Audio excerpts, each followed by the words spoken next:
2019 সালে অনুষ্ঠিত হতে যাচ্ছে জাতীয় সংসদ নির্বাচন। একাদশতম এই জাতীয় নির্বাচনে এমপি মেম্বার অব পার্লামেন্ট পদে নির্বাচনে অংশ নেবেন একসময় জনপ্রিয় চিত্রনায়ক শাকিল খান। নির্বাচনে প্রার্থী হওয়ার বিষয়টি নিশ্চিত করেছেন শাকিল খান।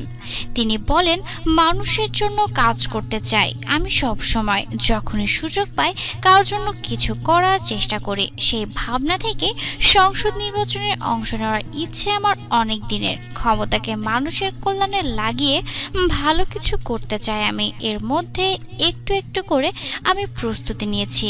সবকিছু ঠিক থাকলে আগামী নির্বাচনে অংশ নেব আমি। আমার ঘর আমার বেহেশত ছবির এই নায়ক বলেন, আওয়ামী লীগ থেকে নির্বাচনে অংশ নেওয়ার ইচ্ছা আছে, তবে কোন আসন থেকে প্রার্থী হব সে বিষয়ে এখনো কিছু জানাতে চাচ্ছি না। সময় হলে আনুষ্ঠানিকভাবে নির্বাচনী ঘোষণা দেব। শাকিল খানের জন্ম চট্টগ্রাম শহরে। তার ঘনিষ্ঠ একটি সূত্র নিশ্চিত করেছেন, বাগেরহাট 2 আসন থেকে আওয়ামী লীগের মনোনয়নের জন্য এর মধ্যে মাঠে নেমেছেন ঢাকা চলচ্চিত্রের একসময় হার্টথ্রো এই নায়ক। বাগেরহাট 2 আসনটি বাগেরহাট সদর উপজেলা এবং কচুয়া উপজেলা নিয়ে গঠিত।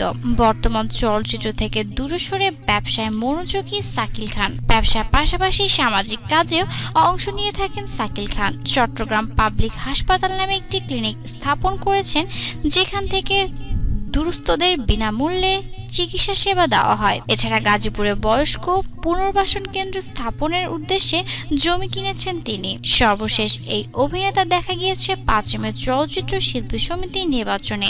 সেখানে তিনি ভোট প্রদান করতে এসেছিলেন।